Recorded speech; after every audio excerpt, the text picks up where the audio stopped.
Dime qué tú quieres, papi. ¿Quieres que lo mueva para ti? Mueve, mueve. ¿Te gusta cuando me muevo así? Así.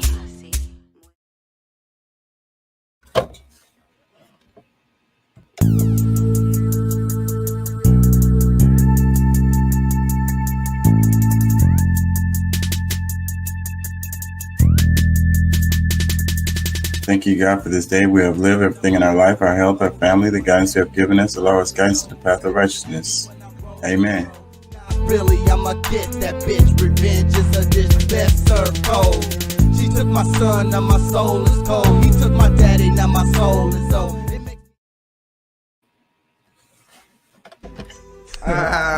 Yeah, man. That's hot shit right there, man. So what we gonna do? We gonna dub? King Chaka ENT. Y'all can check out the music on Spotify, Apple, and other services.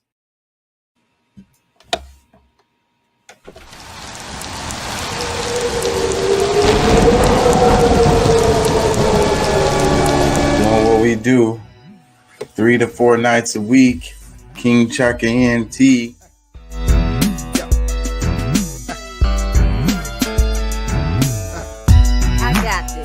From the She back starts seat. shooting. Ow! That dude was like, ow. What was that? Outside the car, That nigga deputies' got body popped. cameras capturing the bullets flying through the air. We got shots fired couldn't up have been here. a straight We need shot. It had backup to be- immediately. Start Are you- EMS. Start EMS. What We got the a fuck? civilian. We got a civilian hit. The deputy. Looks like we got us another hit. This is copyright.gov, U.S. Copyright Office. More information on fair use. Fair use is a legal doctrine that promotes freedom of expression by permitting the unlicensed use of copyright-protected works in certain circumstances. Section 107 of the Copyright Act provides the statutory framework for determining whether something is a fair use and identifies certain types of uses such as criticism, comment, news reporting, teaching, scholarship, and research as examples of activities that may qualify as fair use. Section 107 calls for consideration of the following 4 factors in evaluating a question of fair use: purpose and character of the use, including whether the use of the commercial nature or is for nonprofit educational purposes, nature of the copyrighted work, amount and substantiality of the portion used in relation to the copyrighted work as a whole, effect of the use upon the potential market for or value of the copyrighted work. Okay, so anything I use for you guys, hit me up if you want me to remove it, edit it, or whatever. Nothing is used to infringe on anybody's intellectual property. I don't intend on doing that, and I don't intend on profiting from anyone's intellectual property. So I'm glad to edit or delete anything that's any of my videos that I've used of anybody. So that's it.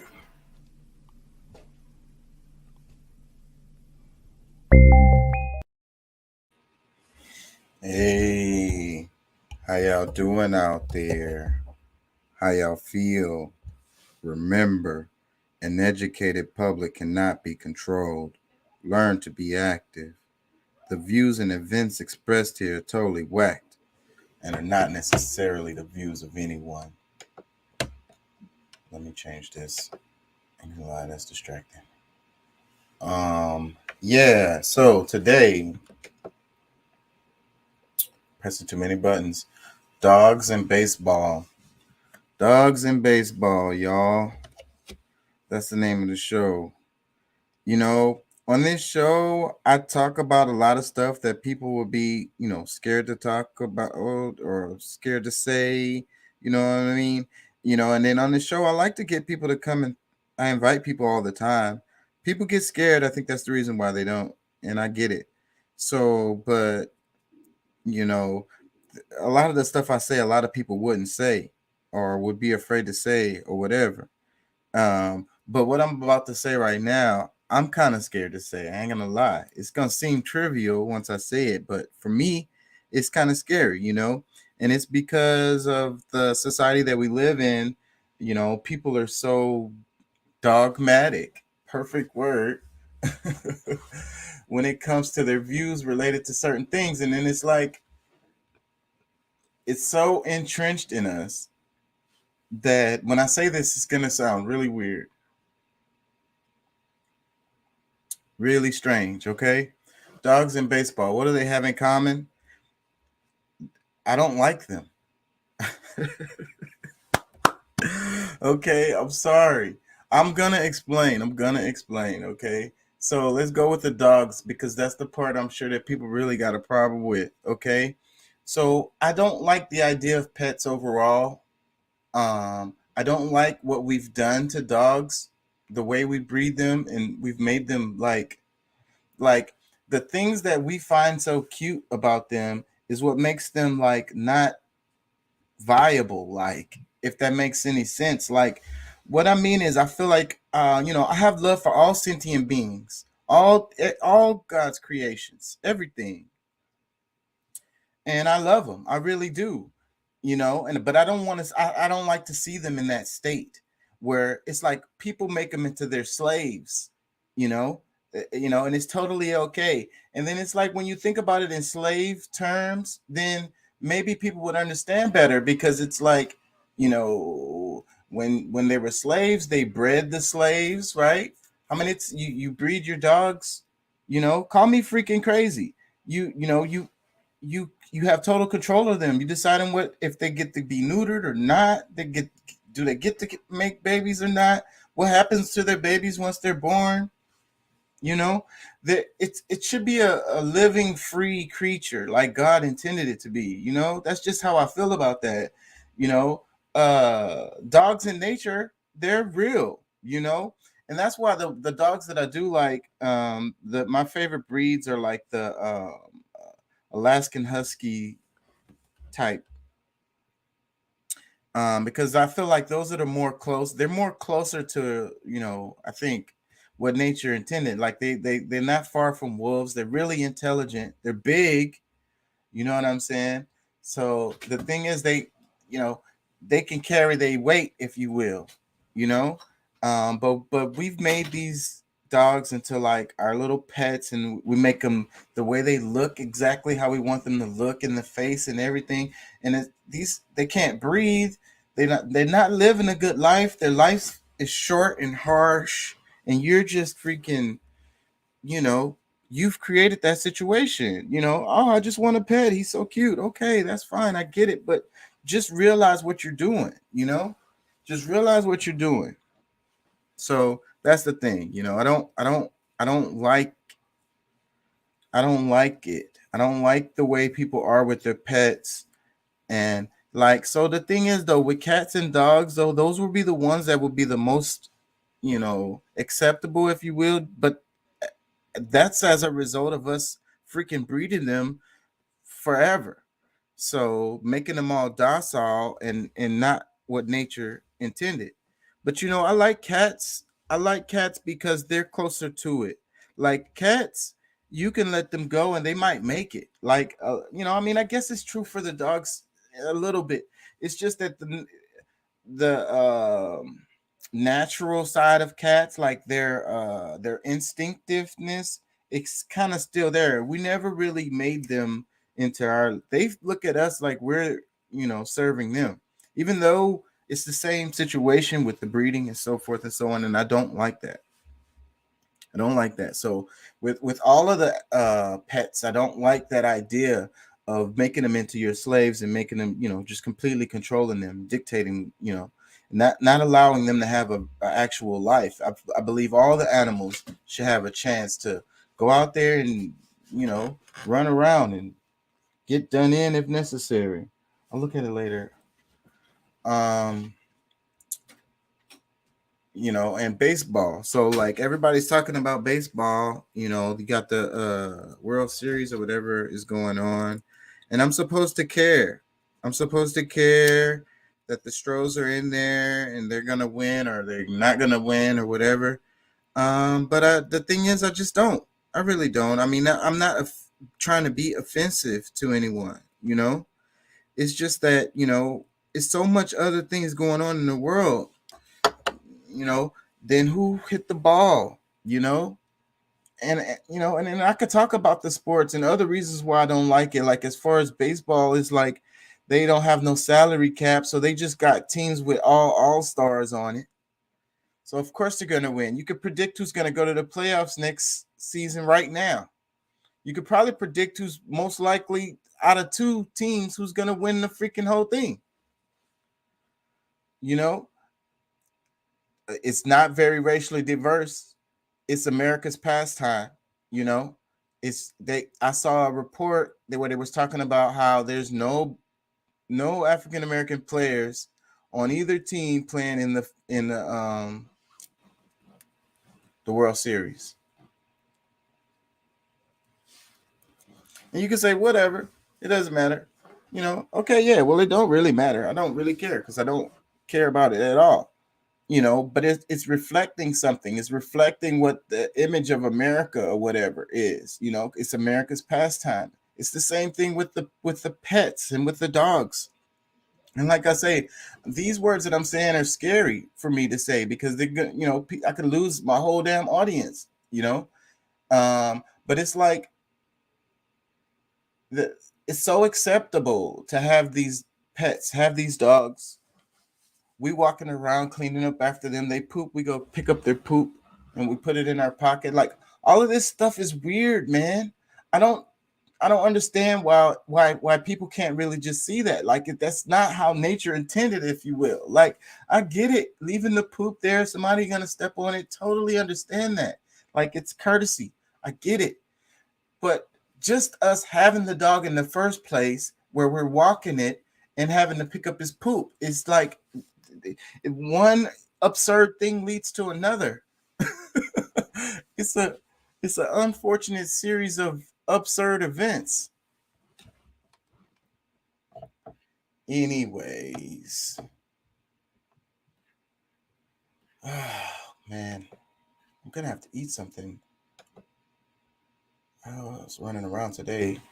I had to go to class this morning, and then I had to go to work after that. And I had to go to the grocery store after work, and I had to do homework that I hadn't finished. Now that's my fault, though. I freaking just I should have did it earlier. I had a little bit of time. I could have done it. I didn't.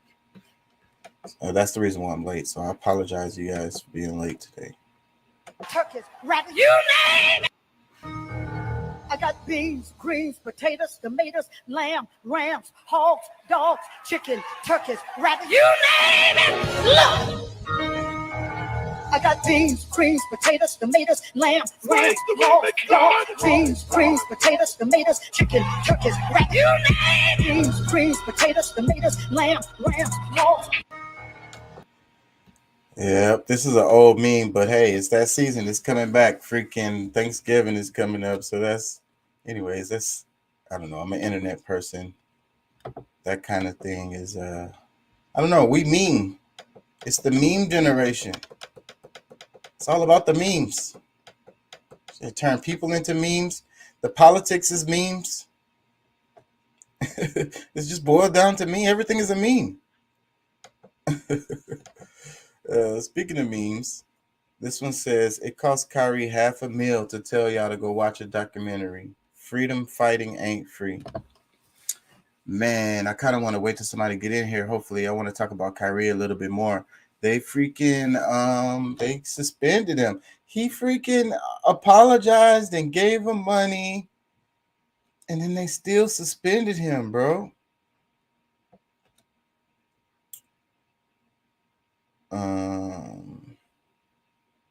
Let me read the comment. It says the documentary is fire. Go to Amazon and cop that. Another comment, it says, why, when we learn history and teach it to our people, it's anti-Semitic when it involves them, LOL. You can't change history. They're using that term to try to silence us. It's a humiliation ritual that needs to stop. These attempts to put black men in their place is really a constant attempt to undermine black masculinity. What group of men want to constantly see their men bowing out to another group of people? We need to have an honest conversation about the psychological effect the shaming and humiliation tactics are having on the black community and the messaging it's signaling to the world. Are our voices owned? Man, that's a great comment. They were saying that black people don't own their own voice. We talked about that in the other show. That's a great comment. The humiliation ritual needs to stop. These attempts to put black men in their place is really a constant attempt to undermine black masculinity. Man, that's heavy. Freaking, and that's what we were talking about, the LGBTQ community, as far as people wanting to not feel oppressed or feel like, so then they just take on a role that allows them to, play this game, in a different way and being shielded and protected. It's a lot of places I go where it's like the black guy that has the good job, the boss black guy, just so happens to be gay. Like, and that's what I'm saying. I don't think all of these dudes are gay. Like, they freaking doing this so that they're not looked at as a threat. The black guy walks around and everywhere he goes, the black man, he's seen as a threat, like automatically off top, no matter what. If you come off as gay, then you automatically are disarmed or whatever. Like they don't feel like you're a threat. You're no longer a threat. So that's a real fucking thing. And we were talking about Kyrie and how like whipping you. That's what I was saying. Like they're whipping you. So that's what it is. It's taking your masculinity, castrating you, digging in you in front of everybody. That's what they did to the slaves back in the day, in front of their family. So that their family won't even be able to respect him as a man. So the black man is the least respected off top. And here's an example of why. They're constantly getting emasculated. This one, it says, white privilege is Brett Favre not being canceled by Nike, Snapper, Remington, Sears, Prozac, for his role in $70 million fraud scheme and stealing $5 million from poor black children. Yep.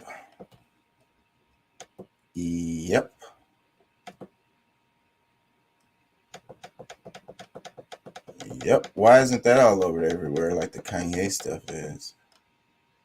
There's a reason for that.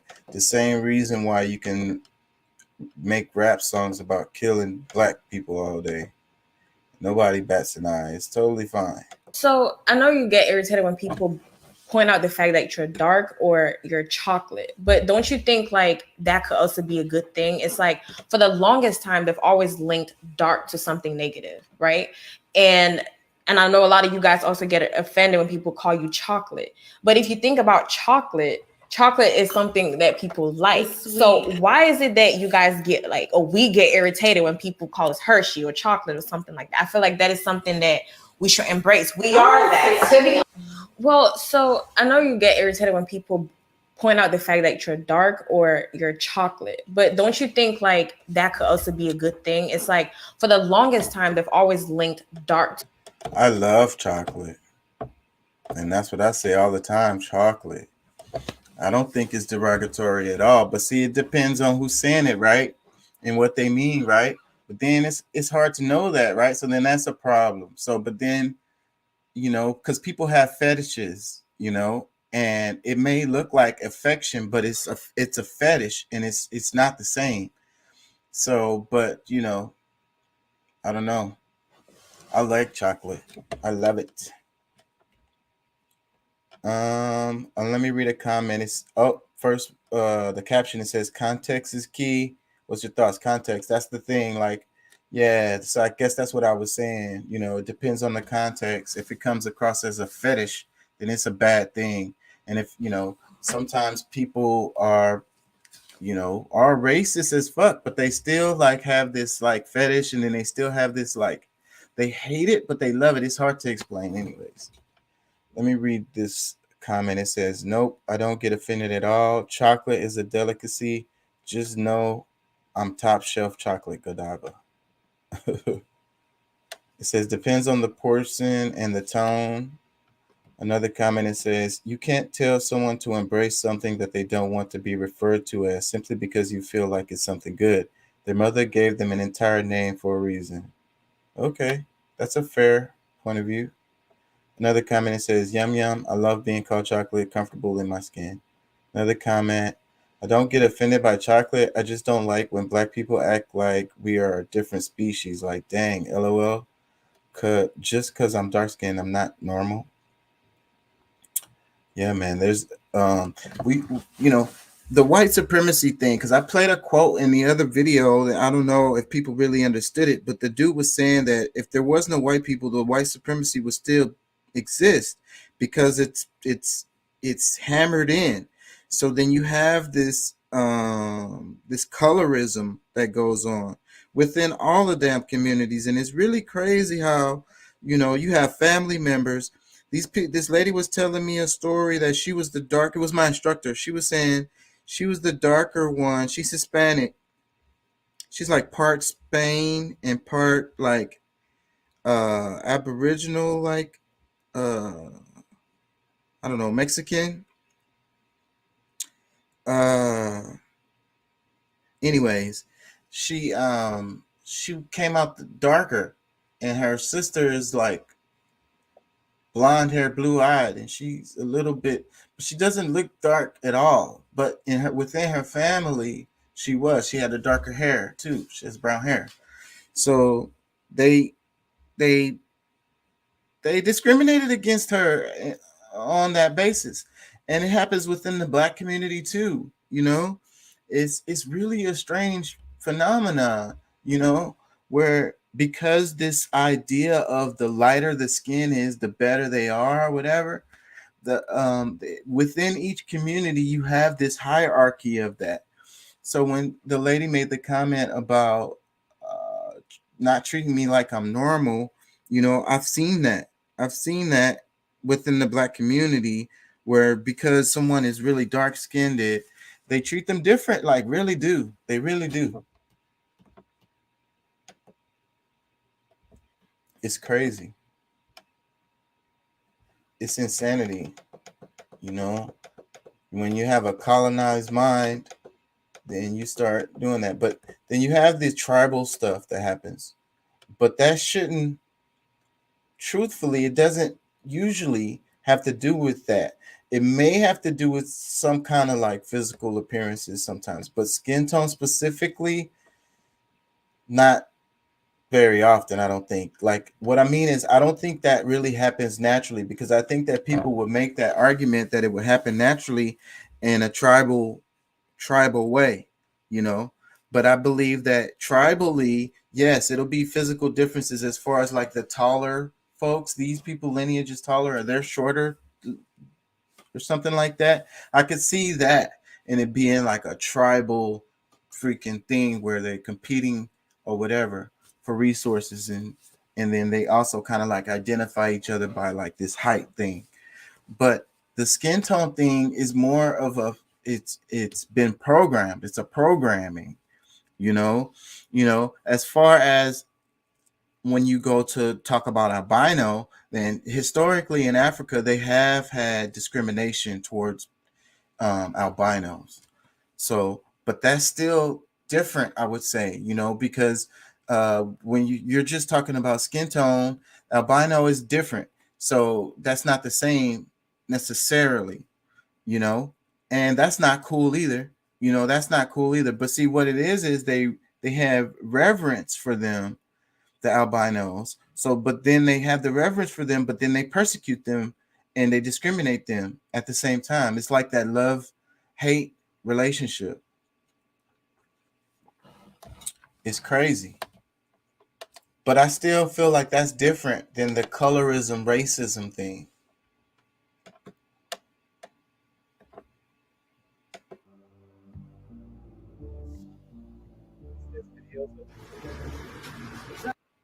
off turbans. So this is in Iran. So I'm thinking that this is like the counter protest type of thing related, because they're protesting in Iran ever since the Iman Somali, the young chick, was killed by the morality police or whatever.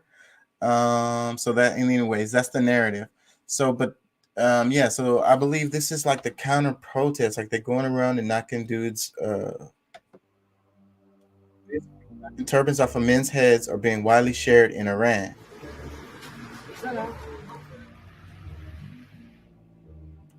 The campaign is believed to have been launched as part of recent protests against the government and the religious establishment.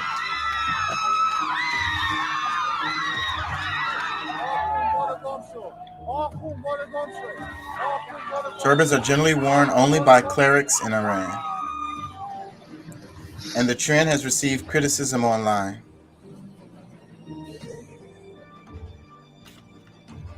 Just as we strongly condemn pulling the veil from the head of any woman, we also condemn forcing the veil of people's heads. We also that's an insult. Knocking off turbans is extremely ugly and is not acceptable at all, because that cleric who is walking. Since the death of young woman in custody, protests have continued across Iran. Videos have shown Iranian security forces beating protesters. Around 300 have been killed in unrest, including 46 minors and members of the security forces.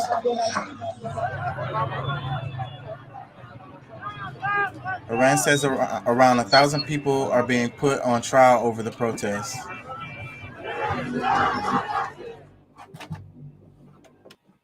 That's from Al Jazeera.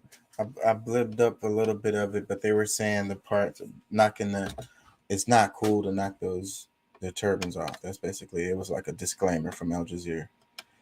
The caption, it says, videos of young protesters knocking turbans off of men's head have gone viral. Videos of young protesters knocking turbans off of men's heads have gone viral in Iran. Protests have swept the country in recent weeks, but this latest trend has received criticism online. Comment. It says, you can say it's disrespectful if you are not suffering from their rule for 43 years.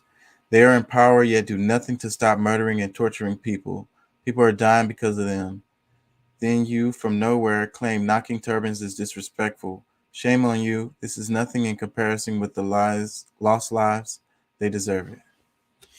I can't really I'm not from there, so I can't say heavily.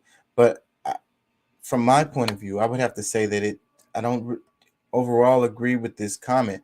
I mean, because this is the kind of rhetoric that causes things to... But they deserve to fight back and get what their respect. That's what they want. And protesting is protesting. There always be like, don't do it like that. It's like, you could protest, but don't do it like that. So that's what it's always about. So if you protest in a way that is cool with them, then it's not going to be effective. So boom, boom, bing. That's how that goes. But at the same time, yeah, I don't condone knocking the dudes' turbans off. I don't think that's cool. I would have to say that. Another comment, it says, someone commented, this is too far, but the killing of innocent women isn't. No compassion for the women, but when the men who rule the country and can make changes for their women are ridiculed, it's too far. Comical. Another comment, it says, sorry, but you don't live in Iran and you have no fucking idea what they did against people over the years in my country. Their children are living their best lives in best countries, and our people are dying and suffering because of the situation who they made for us. This is not about Allah, about Islam. Stop talking shit about us. They are committing crimes in the name of Islam and forcing us to be quiet. Oh my God, this is Islamic Republic. You said something against law and Islam and Allah, you should die. But this time, we won't be silent, as you can see. We made our voice heard in the world because we are Iranian with 5,000 years of history. Woo, this is emotional. Another comment, it says, no, they are not citizens. They are the governing body, and every single person who is not publicly opposing these brutal murders is standing right beside the oppressors. They are torturing arrestees in the same schools that belong to those citizens. Not in theory, this is evidence. This is not about religion. The religious populations are participating as well. Be aware of anyone who's trying to make this look like a war against any religion and recognizes the nuances. As a last reminder, a lot of those campaigns condemning those protests are launched by Basij, IRGC, Cyber Department. So, and I was questioning the thing about this whole thing anyways, related to the protests in Iran. But,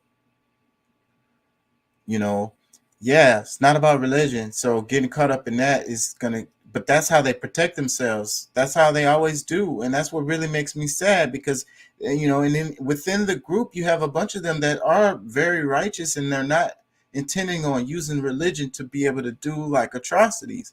But then there's others there that's their sole intention. And they use the religion as a cloak. And then they use it as a tool so that they can do it with impunity. Basically, whatever they want to do. Oppress women. Beat them up for not wearing a hijab properly. And say, well, the Quran, it says it in the Quran. The Quran says this. Wait, man. No, you tripping. You can't freaking just kill women. It doesn't say that. And if it does, it's not cool. But I'm pretty sure it doesn't say that. Hold on, let me see. 36 languages. Why is every election like that? Oh, this shows the shooting in what's the name? I guess I could play this.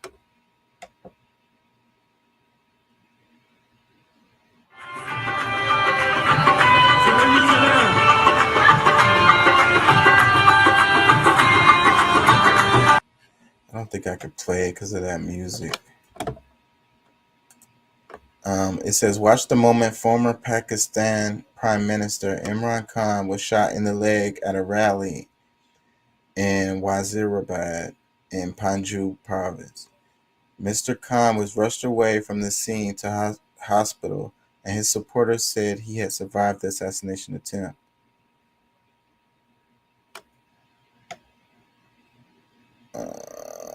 Yeah, there's more to this, but that's pretty big news over there.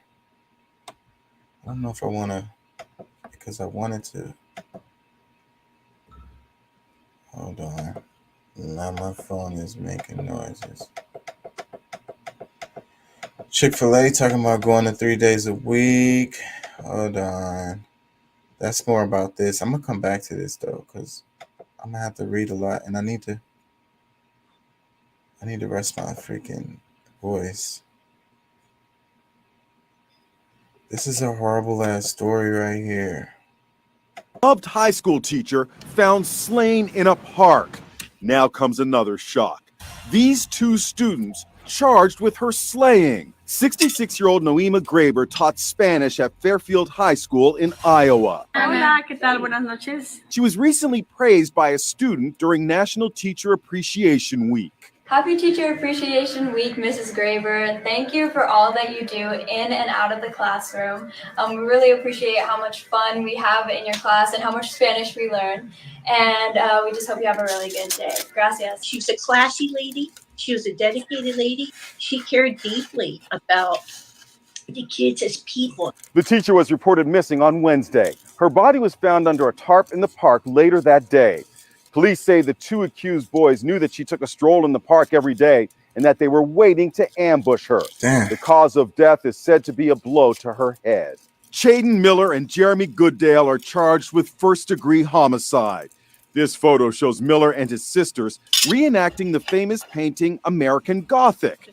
And this video shows a young Gooddale during Christmas. Tons of fun. In a Facebook posting, the slain teacher's son says, "I forgive them and feel sorry that they had that anger in their hearts. There's no point in being angry at them. My mother was an angel of a woman and was one of the kindest souls. Fairfield High School has 522 students. Mrs. Graber taught there for 9 years. The school was closed today to allow staff and students to mourn. According to court documents, a friend of the suspects gave police social media communications that had details about a motive for the killing, but authorities are not making that information public. A beloved high school. Damn, bro, that's some. Let me read some. D.L. Hughley post this, but he being messy. Let me read some comments. It says, "MAGA children, I bet." Another comment says, "And y'all think violence only happens in hip hop and the black community?" Let me read another comment. "What the F is wrong with them? I guess the grade was worth the prison time." Another comment says, "F that, I would never forgive." Another comment, "Here comes the white tears, pre-trial intervention, first time offender program, probation, RRP mama." Another comment, it says, "Probably had nothing to do with the grades and more to do with her skin color or her accent too. Both."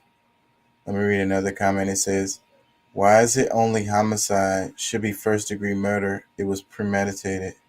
Another comment, "What the F? It's a shame how little some teenagers value a human life." Shaking my head.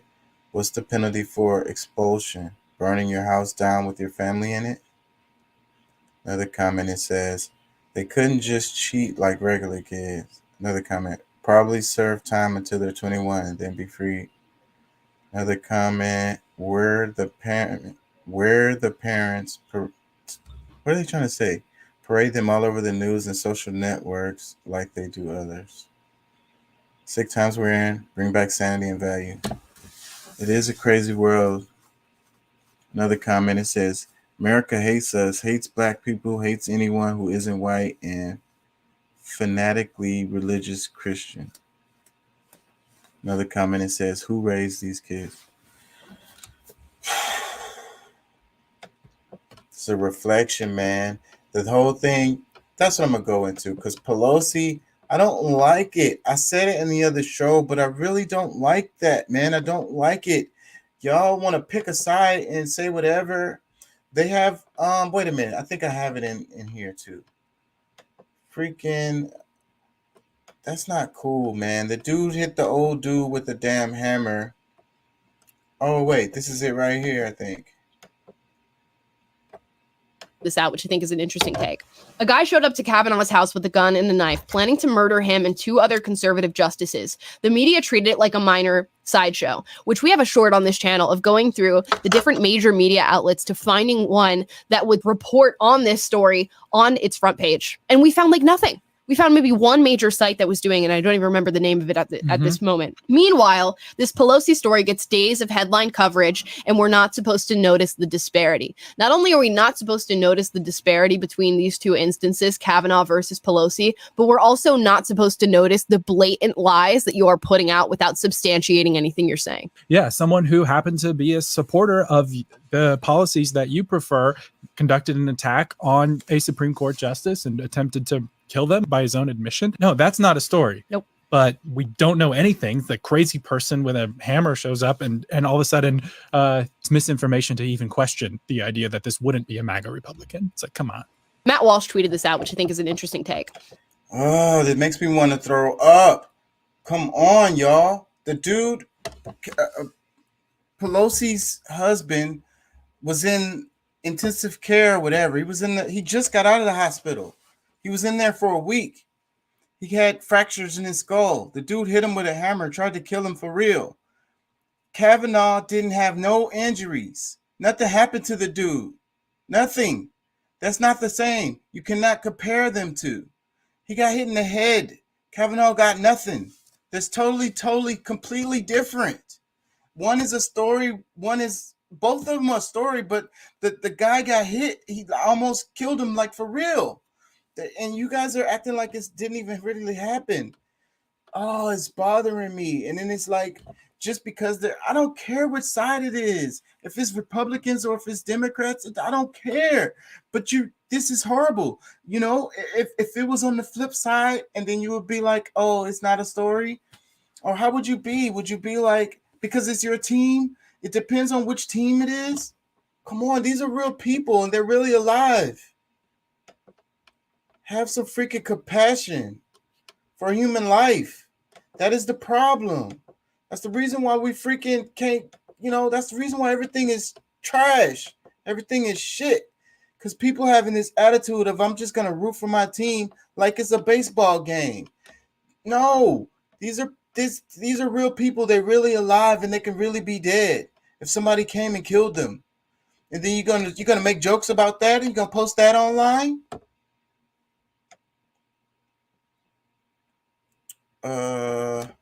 Hold on. Let me see. Give me a second, y'all. Some breaking news. I done lost it. Okay, yeah, I'm sharing. All right.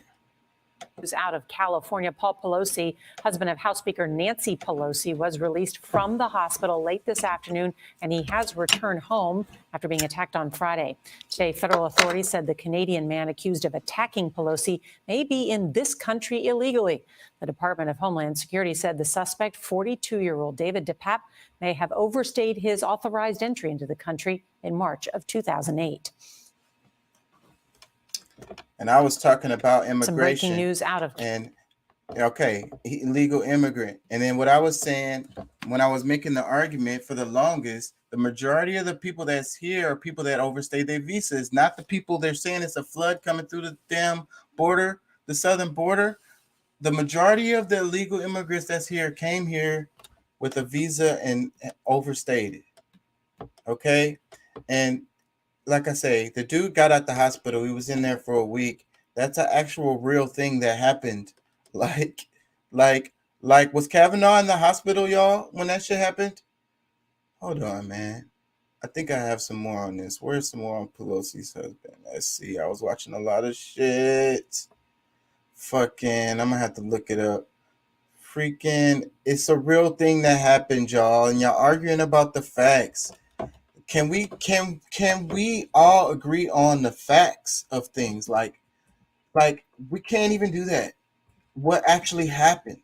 Like, don't pick a side. Can we just explain what happened? What actually happened? You don't have to pick a side. And they focusing on him being here illegally. Hold on. Let me see. Conspiracy theories.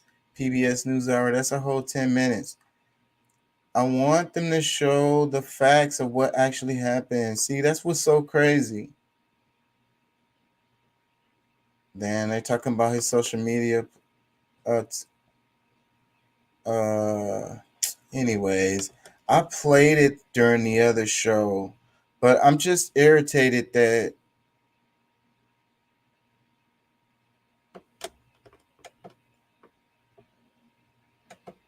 let's play some of this. As we reported, the man who attacked House Speaker Nancy Pelosi's husband, Paul, in his home on Friday is facing federal criminal charges. The suspect has been charged with one count of assault of the immediate family member of a U.S. official, in this case, Speaker Pelosi, in retaliation for that official's duties, and one count of attempted kidnapping of a U.S. official. Now, that's in addition to a host of charges filed locally by the San Francisco District Attorney, including attempted murder, assault with a deadly weapon, and elder abuse. Lisa Desjardins has an update on what we know and on the flood of disinformation being spread on the right. Out of San Francisco, alarming details of the assault on Speaker Pelosi's family. In an affidavit, FBI agents testify that suspect David DePape brought zip ties, tape, and rope with him, and that his plan was to tie up Speaker Pelosi and break her kneecaps if she didn't answer questions the way he wanted. Further, the filing says he broke a glass panel to enter her home and woke up Paul Pelosi in his bed. Officers say DePape compared himself to the founding fathers and said he was fighting Pelosi as the leader of the Democrats. In the lead up to the attack, DePape trafficked in right-wing conspiracies online, including posts related to QAnon and attacking the legitimacy of the 2020 election.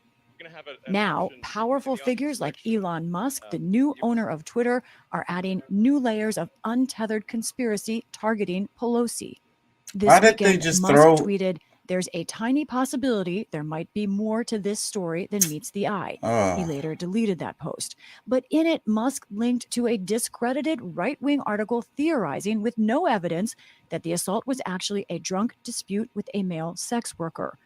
That baseless conspiracy was echoed by Republican House member Representative Clay Higgins of Louisiana in a barely veiled tweet about drugs and nudity, which he later deleted.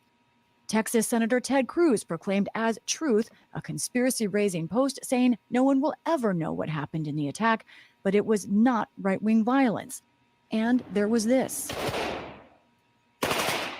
Before the attack, Republican Congressman Tom Emmer had tweeted video of himself at a firing range, and he had tweeted, quote, "Let's fire Pelosi."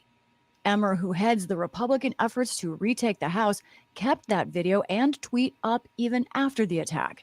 And while he condemned the violence, Emmer defended his original message yesterday to CBS News. You're shooting a gun. Our viewers just saw it. Yeah, right. Hashtag fire Pelosi. Exercising our Second Amendment rights, having That's not a fun. debate about. Meantime, the top House Republican in the country, Kevin McCarthy, did condemn the attack outright on Fox News this weekend. Let me be perfectly clear. Violence or threat of violence has no place in our society. And what happened to Paul Pelosi is wrong. But he has not yet sent out a single tweet or issued a public written statement on the assault. President Biden had this message for Republicans. The talk has to stop. That's the problem. That's the problem. You can't just say, "I feel badly about the violence." We condemn it. Condemn. stop bringing out Biden when y'all trying to make a point. That doesn't work. It's not a good move. Gosh. Freaking, the point is the violence, right? And then the rhetoric behind it, and then denying what the hell actually happened, you know? And you know, it's insanity, bro. It's really crazy. It's really crazy where we're at. So I wanted to play that just to freaking clear up the freaking what actually freaking happened. Like, okay, it happened. The dude got hit in the head with the hammer. It happened. Yeah, and the other guy did it because of for political reasons. This is all freaking true. So whatever. Y'all want to add some more layers to it? That's fine. Those two are true. Actually happened. Those are facts.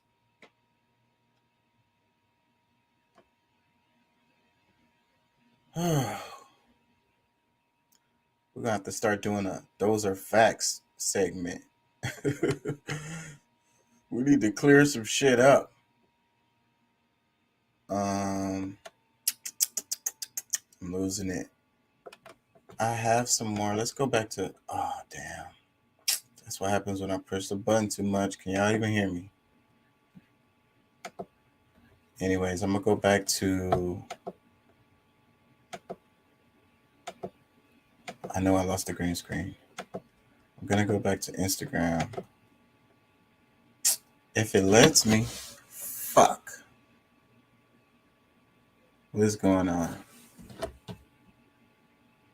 Can y'all hear me? I'm gonna reboot right quick.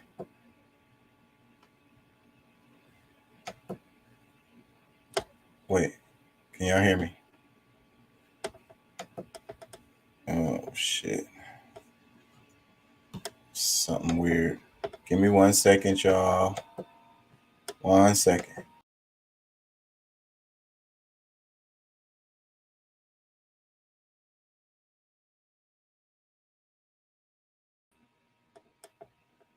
All right. Y'all should be able to hear me. Uh-oh. Something is going on with my background.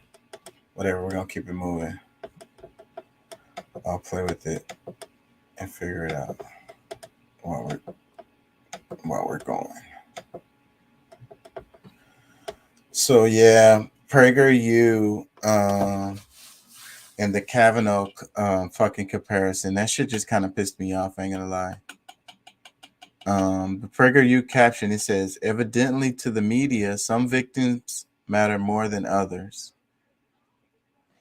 Freaking the victim that got hit in the head with the hammer, bro. It's not if they were Democrat or Republican.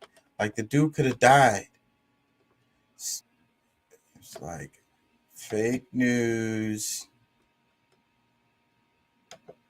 CBS, CNN is horrible. Well, you're right. But it's more nuanced than that. What part of it is fake? What part of it is true? Or is there any truth in it? It's all just not true? So what? The news source where you get your news from, all of what they say is true? There's nothing that's not true in there?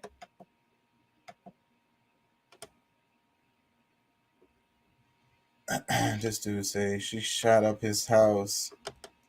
That's debauchery. I ain't gonna cover that. Freaking Jay Prince's statement. I was thinking about covering that.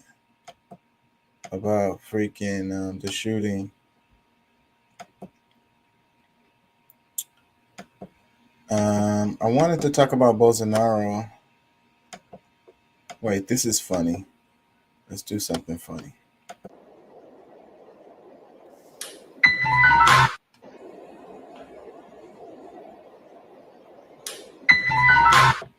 It's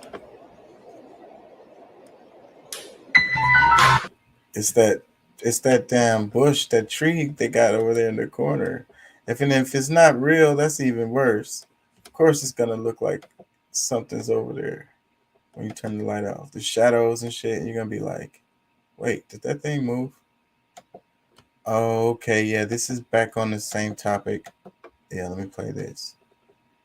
An official or candidate has ever condoned or in any way encouraged any type of violent assault? Can you start naming them? I can't. I'd like to punch him in the face, I'll tell you. Knock the crap out of him. Maybe he should have been roughed up. They never name names because they can't.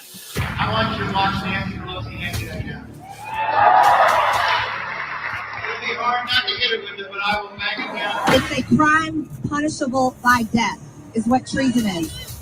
Nancy Pelosi is guilty of treason, and we want her out. They never name names because they can't. That is a depiction of Representative Gosar carrying swords, attacking Alexandria Ocasio-Cortez. They never name names. Let's have trial by combat. Today is the day American patriots start taking down names and kicking ass. We will not go quietly into the night. Striking fear in the hearts of liberals everywhere, folks. Get on the phone, call your congressman. You can lightly threaten them. I'm coming after you. Madison Cawthorn's coming after you. Everybody's coming after you. I don't think liberals not right now. Just save me some. You better believe I'm coming with my Springfield XPS. The swamp isn't truly drained until we've nailed the hides of the alligators to the wall. They never name names because they can't. Second term kicks off with firing Ray, firing Fauci. I'd put the heads on pikes, right? I'd put them at the two corners of the White House as a warning. As a warning. That's what I'm saying. You don't fight like hell, you're not going to have a country anymore. Now, which Republican official or candidate has ever condoned or in any way encouraged any type of violent assault? Can you start? And if that stuff gets you going, understand that these people are politicians, talking heads, pundits. They're sitting in their little pretty little offices. They're gonna go get in their Tesla and drive to their really nice place. They're not freaking finna do none of this shit that they talking. Your ass gonna go out there and do the shit, and you the one that's gonna catch the case or die or whatever the hell happens as a repercussion. They just talking shit. Please don't let these people rile y'all up and have you doing stuff so you can go to jail or get killed. They just talking. They're just saying words. But see, the rhetoric is the problem. You know, this insinuatory, this you know, inflammatory rhetoric. You know, that is the problem. That's what's riling these people up. They just want to get votes. They're riling you up to try to get you to go vote, not necessarily to go hit Nancy Pelosi's husband in the head with a hammer. They just want you to come vote That's all. Keep the system going and keep the status quo and keep everything where it's at. And I understand that you actually want things to change, but going to go hit Nancy Pelosi's husband in the head with a hammer is not going to accomplish that. Okay. And also going to go vote probably is not going to accomplish that. I'm just saying. So you need to think about this a little bit more, you know, and come at this in a different way. What I say is educate yourself. Start there. Learn more shit about this shit. Because when you learn more, you can maneuver around in the system and do things, you know? It's like Neo in the Matrix. You get to fly around and shit. Maybe you can have an impact. Maybe you can get together people and have an impact. But the more you know, knowing is half the battle, right? Freaking to be forearmed is to be forewarned or whatever. I just agree, you know, and I don't care about whether it's Republicans or Democrats. I'm not picking on the Republicans, but it's just that the rhetoric, those words are igniting people, and it's gonna cause more and more people to get hurt. Can anybody disagree with that? I mean, whatever side you're on, can you not see the cycle of the way things are gonna go? Like, continue to keep on getting more and more violent, politically violent. Is that what we want? Is that what we want to see? Do we want to see freaking politicians getting killed left and right? Is that going to make our democracy more stable? It says, okay, thank you. It says, today, Republicans weekly cover their shameful hypocrisies with explanations and justifications so thin a child could see through them. Knowing that Fox News has the flagrant gullibility of their cretinous base will do all the heavy lifting for them. Soon they will stop justifying themselves. If we let them regain power, I'm not reading the rest of that because they're trying to get you to vote, whatever. So, like, vote blue, whatever. And that's the problem, because each one is screaming for their team and they don't care. That's why Herschel Walker might win. Nobody cares. It's like, I'm rooting for my team. I do not care. Oh, look, this is a good example. It says, why is every election like this? It says, free Krispy Kreme donut, 50.1%. Nana's house gets burnt down, 49.9%. Election results. These are your options. Either Nana's house gets burned down or you get a free Krispy Kreme donut.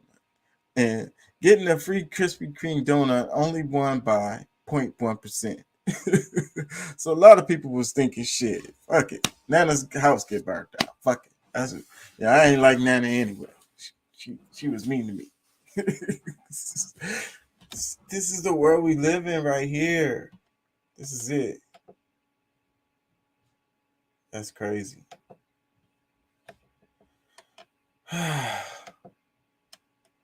Freaking, it's one more in here, I think. It's a couple of them as I wanted, but I'm trying to hold it together here, y'all. Keep it together. Oh, yeah, Kyrie. They're freaking on Kyrie's head, man. I apologize, or in your mind, you said I didn't mean to cause any harm. Were you apologizing, or not? I didn't mean to cause any harm. I'm not the one that made the documentary.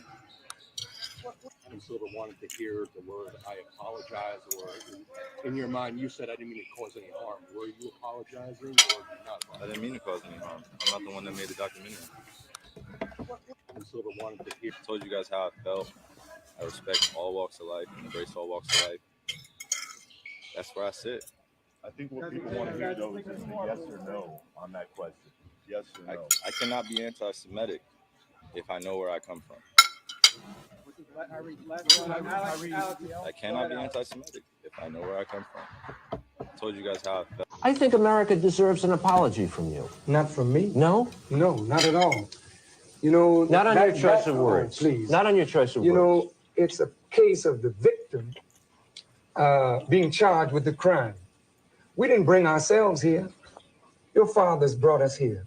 We didn't sell ourselves into bondage. Your fathers brought us here, robbed us of our name, language, culture, religion, God, country, flag. And for 300 years, my fathers, my mothers were hitched to the plow like some animal. The Constitution of the United States didn't protect me, neither me nor my people. And now today, we are charged with the hatred of white people. I think that's sick. I think America deserves an apology from you. Not from me. No? No, not at all. You know, Not on that, He say, not for me. No, not at all. They on Kyrie's head, man. Now they fine. He's suspended. Do I have a video on that? They freaking suspended him now.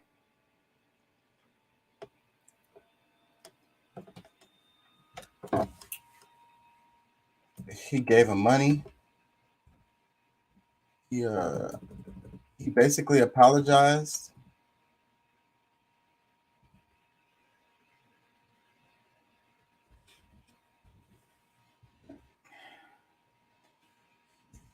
Freaking, and that's still not good enough. Okay, ESPN, I can't play that. NBC, can I play this?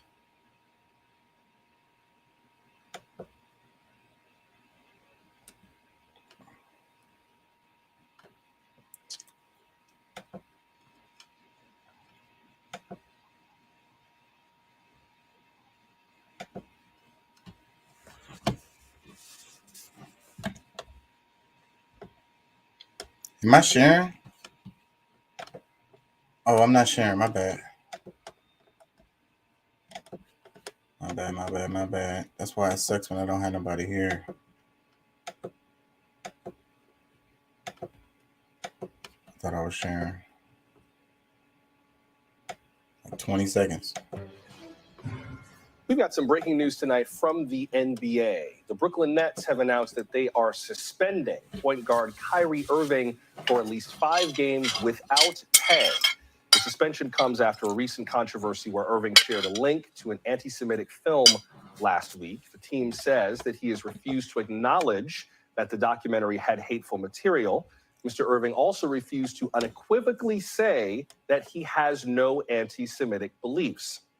A statement from the team reads in part, quote, "We are of the view that he, Mr. Irving, is currently unfit to be associated with the Brooklyn Nets. We have decided that Kyrie will serve a suspension without pay until he satisfies a series of objective remedial measures that address the harmful impact of his conduct," unquote. Again, the breaking news from the NBA, Kyrie Irving of the Brooklyn Nets is suspended without pay for at least 5 games after sharing a link to an anti-Semitic documentary on social media. Dun, dun, dun. And then I heard the quote that the dude said. He said he didn't unequivocally say that he wasn't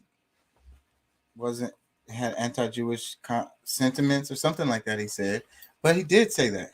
You know, it's like the question that they're trying to ask him.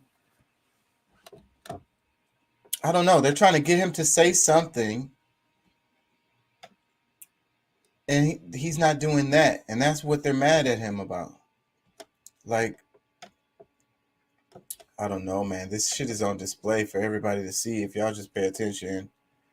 Let me read the caption. It says, the Brooklyn Nets released a statement saying Kyrie Irving has been suspended for at least 5 games with no pay for refusing to acknowledge a link to a documentary he shared on social media that contained hateful material. And Irving refused to unequivocally say he has no anti-Semitic beliefs.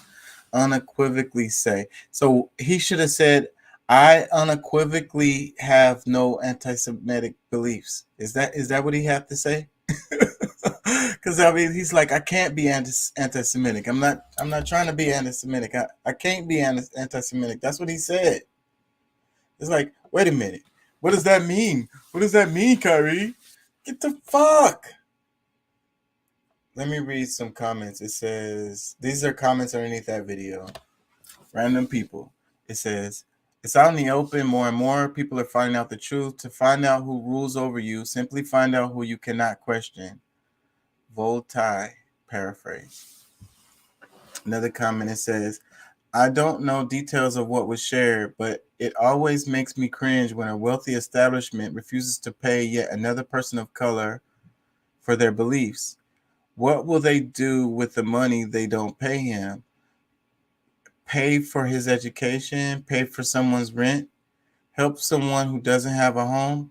It's just a power move meant to demonize him. Again, I don't have the full context, but the Brooklyn team owners aren't heroes because they took a stand to not pay someone. Cops out here getting paid leave for some heinous acts. Maybe it was Kyrie's time to feel some financial pain. I don't know. I cringe the same at this point till I get a fuller picture. I think your assessments are right on, buddy. Let me read some more. It says, in the words of one of my high school teachers, better never than late. I just messed up my brain because he twisted it, but okay, I get it. Better never than late. Let me read another comment. It says, never apologize to the woke cancel culture PC mafia. Stand strong, Kyrie. Another comment, it says, so he got suspended for what he didn't say? I'm like trying to understand it too. Like it's like, what are y'all suspended? What happened? That's random as hell. Random. It's like they had to be on his ass, like on looking for something. That's like if you have your boss and they're mad at you and they're looking for something to fire you or something to write you up for, and they gotta go freaking digging. They gotta go to digging and find some shit. Let me read another comment. It says, God bless Kyrie and Ye for having the courage to speak truth to power. Another comment, it says, Kyrie should file a lawsuit. I don't mean to offend anybody by mentioning his comparison, but it's something that I never understood. The Jews in Europe suffered genocide at the hands of the Nazis for 12 years, resulting in World War II. After World War II, when the world caught wind of the inhumane actions took against the Jews during the Holocaust, the world came together and pathed a road toward the existence of Israel. So basically what I'm saying is, for the 12 years of suffering that the Jews endured, they received the whole country. Africans were sold into slavery to Americans colonized around 1492, and this lasted until around 1865. So close to 400 years total, and 89 of them years were under the established United States of America. When the world found out about the evil treatment of slaves and the fact that they were not even considered as human beings, the world did nothing. When looking at these two evil historical events side by side, the Jews killed during the Holocaust, which lasted 12 years, and an estimated 6 million Jews murdered, and then Africans sold into slavery, losing all human rights, which lasted 400 years, and an estimated 60 million Africans murdered. How can anybody say that the world's reaction and outcomes to the two separate evil travesties is fair, or even in the same ballpark as fair? The Jews suffered 12 years, lost 6 million people, and the outcome was the world basically gave them a country. Africans were sold into slavery, suffered 400 years. How is this justice, and how come nobody ever talks about this? Modern day comparison. Yeah, because let me see, there's more to it. He says, I think that maybe waiving African Americans' home property tax for 400 years will be a good start towards reparations. Israel wouldn't exist without the West's intervention, true or false? Who besides Jews benefited from Israel becoming a country? African slaves in the U.S. were not even treated with the decency or even with the recognition that they were human beings in the U.S. for 400 years. When slaves were freed in the U.S., they were told, good luck. Good luck catching up to the rest of society financially. Good luck catching up with the rest of society community-wise. Good luck finding employment with the very little education and skills that slave owners allowed to them while held in slavery. Good luck surviving in America. I don't support popular mainstream media propaganda. My comment meets community-friendly guidelines. Unpopular should never equal inappropriate. Well, they didn't kick your comment out, so you must have known what you were doing. Let me read some more. It says, lies. They want him to bow down and apologize. He's already said he's not anti-Semitic, so why must he apologize for something he's not? We see the truth, so keep up the good work. Another one, it says, Swedge are like the final boss. No one has defeated them. Another comment. Can someone please tell me what the film said that was anti-Semitic? I didn't watch it, and nobody is clarifying what made it bad. Another comment, it says, the documentary contains facts about history. No need to apologize for that. Another comment, I disagree with the Nets and I stand by Kyrie. We are at the point where a simple social media post can ruin you. Celebrities and common people alike.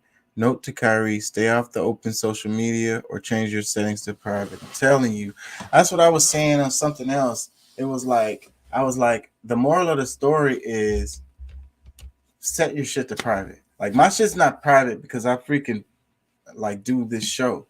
But yeah, like, I don't know. That's probably the best answer. I mean, even though that's not right, it shouldn't be this way. You know, they're freaking jumping on him about some shit. It's a power trip, like that dude said. That's what it is. It's total power trip. I want to reboot so I can get my green screen back. African nations reliant on grain imports seek Ukraine diplomacy. Senate polls all trend down towards GOP in final days. Oh yeah, this one. Can I play this with Jon Stewart? Freaking, I got to play some of this.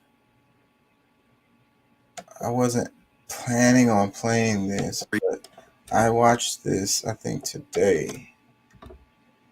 And what's her name? Katie Porter. They were making stupid jokes at the beginning, but hold on. When she put that sign up talking about, I think they're going to play that clip. That's the clip I want, where they put the sign up when she was explaining inflation, because it's really just corporate profits. And the dude was like, are you going to, so since the supply chain issues are down or whatever, are you going to give us back the old price? He was like, well, if you don't like the price, then don't place any new orders.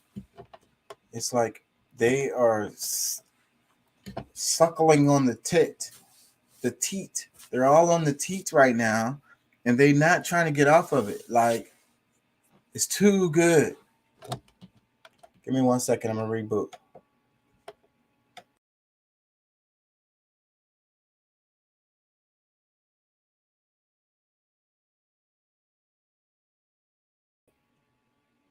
Okay, I'm here. Let me get my screen because I want. Let's do America. Oh, that doesn't look good. Go back to the doggy. Oh, cute doggy. Oh, chiku. Freaking. All right. Hopefully it'll let me do this. Nothing crazy happened. We're okay. They said, I would love to have equipment that works all the time. District, how are things out there for you? What's the situation? This race is a dead heat. It's going to be a toss-up, and I think that people are sometimes surprised to hear that. But I am surprised to hear. But we have seen this happening around the country. Some of these suburban districts in bluer states, so places in Washington, in Oregon, in New Jersey, in California. These are really going to be battlegrounds. So my race was just moved to a toss-up, which is not the news you want to wake up to 1 week before Election Day. But I was also out this morning, putting up flyers and getting ready to canvass and knock doors. So I am going to work my butt off to make sure that we win in a week from now. Here's why I find that incredibly surprising. you are and have been one of the most effective communicators and legislators for economic issues that I have seen in the last 20 years in Congress. The clarity in which you are able to illustrate the different points of our economy and how it's skewed and corrupt, I'm always really impressed by. So let me ask you a question. Do your voters have C-SPAN? So, Do they so get that? actually, this is a great point. There's 2 points I want to make here. One is at that sort of a simple point. $9 million in Republican super PAC ads that have been answered by $300,000 of Democratic mailers. That's a big gulf. That's $8.7 million in negative messaging. So this is the National Committee and Republicans and other SPACs and PACs. Right. So the National Republican committees have spent $9 million, and the Democrats have answered that with $300,000. So that's going to have an effect any which way you cut it, straight up. The second point I want to make Could is the Democratic committee get you that money? Sure they could. Can Sure they could. Can they start Sure they spending? could. But they're making decisions all over the map. They're prioritizing different people and different races, and there's a complex map to do that. So look, I always want to make sure that I can do my part to help elect Democrats everywhere, that there are good Democrats on the ballot. And so I'm working to stand on my own 2 feet here and deliver this race myself with the help, by the way, of all of my grassroots supporters and people who knock doors for me and chip in. But the second point I want to make, which I think is a really interesting one, is you said, do your viewers have C-SPAN?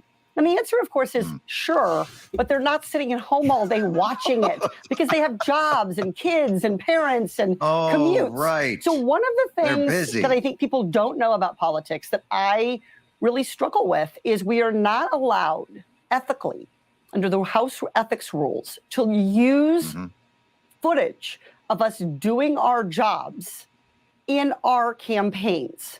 So I can't show viewers. Wait, what? Yes. So if I question a witness about inflation, if I push the CDC director and get us free testing, if I hold Jamie Dimon's feet to the fire about employee pay, just to name a few, I can't use those clips, that footage of me actually doing my job well to get elected. And of course, the only reason people should vote for anyone, Democrat, Republican, or otherwise, is if they think they're going to do a good job. But I'm not allowed to show people me actually doing a good job. Instead, the commercials have to be filled with, We're going to be talking to right now, if I could bring it, it's Congresswoman Katie Porter, who I don't know if you saw the other day, she did a presentation on inflation that finally broke down some of the information about what's behind some of this. And I think, do we have that? According to this chart, what is the biggest driver of inflation during the pandemic? The dark blue is the recent period. It would be corporate profits. And what is that percentage? It is 54%, and that number does stay that level of high if you update that number to more recent numbers as well. So over half of the increased prices people are paying are coming from increases in corporate profits. Yes. Let's play that again. What's behind some of this? And I think, do we have that? According to this chart, what is the biggest driver of inflation during the pandemic? The dark blue is the recent period. It would be corporate profits. And what is that percentage? It is 54%, and that number does stay that level of high if you update that number to more recent numbers as well. So over half of the increased prices people are paying are coming from increases in corporate profits. So over half of the increased prices people are paying are coming from increases in corporate prices. Okay, and you guys are out here arguing about this, that, and the other. Somebody's, I don't know, gender or whatever. I don't know, whatever. This cultural stuff. Meanwhile, we all have to go to the grocery store. Okay, we all have to pay for whatever the hell. And look at this. Everyone should be mad. It doesn't matter if you're on the left or the right, if you're a Republican, Democrat, Independent. It don't even matter what country you're in. Okay, This should make you very, very, very angry. Okay, 54% of their profit, their growth in profit. What it says, normal and recent contributions to growth in unit prices in the non-financial corporate sector. Corporate profits, 52%. Freaking, they're paying, at first they were saying, okay, we have to pass on the cost to the consumer because we having issues with supply chains and distribution, whatever, trucking, logistics. So and getting it from far away or whatever. So it costs us more. So then we got to raise the price so that we won't be losing money. Okay, well that's fair. Okay, whatever, we understand. So, but then hold on. So then y'all still having these same supply issues and stuff? It's been 2 years now. Can we get the other price back? No, we still having those supply chain issues. We're gonna get back with you, and then they leave out and go buy another yacht. Let me read some comments. It says, we need more representatives like Katie Porter, an expert, no BS, straight facts, great communicator, and doesn't take the crap the GOP and some of the Dems put out there. More non-corporately owned Congress people, please. Great comment. Another comment, it says, I have worked in politics as an advisor and chief of staff. She would be a demanding boss for good. She is brilliant. Her team must launch out of bed every day. They would be proud of their boss and the work they do fighting for American families. If I wasn't an Australian, I would fly to Cali and work my ass off for this brilliant human. Another comment. Katie Porter is a treasure trove of lucidity and smarts and guts. If she loses re-election because the DNC did not pay for a single ad, I may never get over it. Another comment, it says, as a single mom with 2 kids near homelessness, no health insurance, can't afford it, etc., all I can do is fully appreciate someone like Representative Porter. She's certainly one of a kind. Another comment, everybody loves Katie Porter. Oh, we love her. Let me see. What is this one? An old Irish woman living in Australia. I have been watching you work from down here, and you are brilliant. I wish I had all your clips to flood Facebook to support you. You must win. It may be a whole year in heaven before the devil knows you're there. Oh, she's really got fans in Australia. What's up with that? Random. Anyways, freaking that's what's going on. It says over half of the increased prices people are paying are coming from increases in corporate profits. Everyone should be mad instead of talking about this other really dumb stuff that y'all arguing about.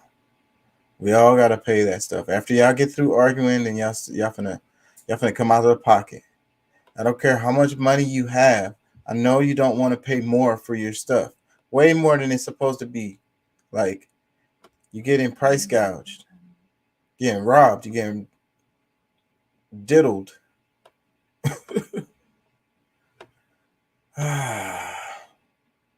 Anyways, I don't know. More politics. Because the Republicans may take over Congress. That's kind of what it's looking like. And Herschel Walker may freaking win. It's going to be crazy. I'm going to cover all of that shit for sure. I want to know what happens.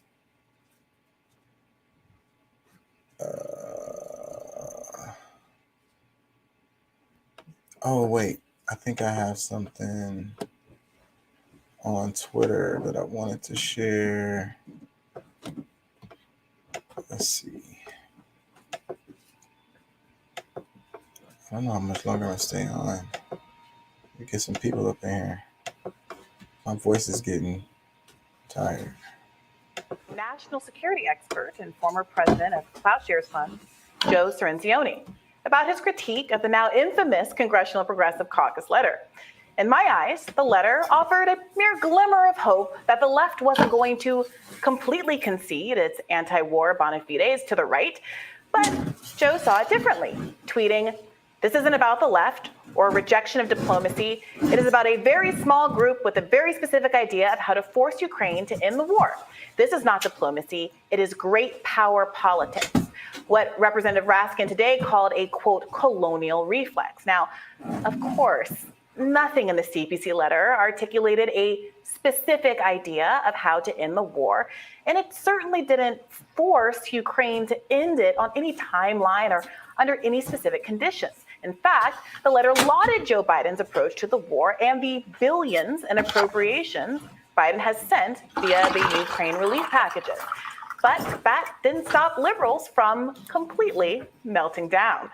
As a Vox write-up explained, even as many journalists and experts pointed out that much of the letter's contents echoed parts of President Joe Biden's own rhetoric or were otherwise anodyne, international affairs professor and Vox contributor Daniel Drinzer called it a giant nothing burger. Critics piled on the members of Congress on social media and picked apart every word of it. And so the courageous progressive lions at the CPC stuck to their guns and LOL, just kidding. Caucus leader Pramila Jayapal offered a correction before ultimately retracting the letter the next day. It was a pathetic move that led Tulsi Gabbard to say this completely unimpeachably true statement on Tucker Carlson last week. These so-called progressives did a very simple thing that apparently can appear to be brave in Washington these days. In that letter to President Biden, they just told the truth about how this ongoing proxy war with Russia is increasing in cost and consequences, both on the Ukrainian people, but also the American people here at home, and how it's negatively impacting gas prices, increasing inflation, and so on. These progressives in the letter, they didn't say stop sending aid to Ukraine now. All they said was, hey, President Biden, engage in diplomacy. And the response they got, of course, from the warmongers who control the Democrat Party in Washington was to immediately be smashed to pieces, so much so that these Democrat members of Congress cowered in the corner with fear and now have gone so far out of their way, apologizing profusely for having the audacity to call for diplomacy in this war that's putting us all at risk. And now they've actually gone 180 degrees in the opposite direction. They're now trying to prove how much of a warmongers they too are by saying, no, don't engage in diplomacy. We don't want you to do that. This is exactly, Tucker, one of the main reasons I left the Democrat Party. They are completely controlled by these warmongers in Washington. They don't really care about the Ukrainian people. Otherwise, they would have engaged in diplomacy many, many months ago. Now, I certainly disagree with Tulsi on plenty of things, but in that clip, I saw no lie. And because I respect Joe Cirincione and am confident enough in my views and my intellect to engage with people who disagree with me, I invited him onto my podcast to discuss it with me. Here's how he responded to the Tulsi clip when I played it for him. If you really believed, like I do and have been arguing for weeks, that Democrats are setting Tulsi up to make that exact argument, I can't be mad at Tulsi. Tulsi didn't say a single untrue thing there. Are you kidding me? It's one lie after the other. What are you talking about? Name a lie. Warmongers. Warmongers. The Democratic Party is controlled by warmongers? We're leftists. We obviously know and believe that the Democratic Party is controlled by warmongers. The deep state knows no D or our party affiliation. Wait, this is like not even a controversial statement. She even lies about the name of the party. Bernie Sanders. She calls it the Democrat. He had an issue with her calling it the Democrat Party, like that was the real central concern here on the hearts and minds of Americans. Now, look, the interview was tough but cordial. We ended very warmly and on good terms. However, the next day on Twitter, Joe decided that he wasn't a fan of how people responded to his own words. And he accused me of, quote, weaponizing clips of him talking in our interview to, quote, attack him. He even threatened to abandon Twitter, opining that, quote, Musk's control will make it even worse. Moreover, he said that I, quote, encourage supporters to post hundreds of insults and smears without correction. Now, I sincerely regret that he feels that way. I really did enjoy talking to Joe both times he came on my podcast. But here's the hard truth. Those insults and smears weren't encouraged by me. They were totally organic. People just hated his take. And here's why. Joe engaged in uncritical support for Pramila Jayapal, whom he described as a, quote, great progressive leader, even though she bungled the $15 minimum wage, the Nina Turner endorsement, and the Build Back Better bifurcation. He described Zelensky as, quote, one of the greatest leaders we've seen in a long time, and many of his comments came off as canned and almost jingoistic. He accepted the CPC's narrative that the letter was a staff mistake, and even though Representative Ro Khanna has publicly rejected that claim and stood by the letter, and even though blaming subordinates reflects incredibly poorly on leadership, he kept doing so. But most importantly, Joe struggled to answer one fundamental question. What assurances are there that U.S. aid is motivated by a humanitarian drive toward peace rather than military adventurism, especially after it was reported back in May that then Prime Minister Boris Johnson undermined peace talks? Given the United States' actions in Libya, where thanks to NATO intervention, there are now slave markets, Afghanistan, which we occupied for 20 years, and Iraq, which we invaded on false pretenses and killed 1 million people, I think it's a reasonable question. Russia has violated international law by invading Ukraine. But given America's past behavior, what assurances can experts like Joe give us that the U.S.'s role here isn't pretextual? That was my only question. And I think it's a particularly necessary question, given that America regularly ignores humanitarian causes like the genocide in Rwanda or Bosnia. And since our own president and State Department officials keep saying that their goal is to weaken Russia, a goal that is not quite the same as protecting Ukrainian people or its borders. Here's how I put it to Joe.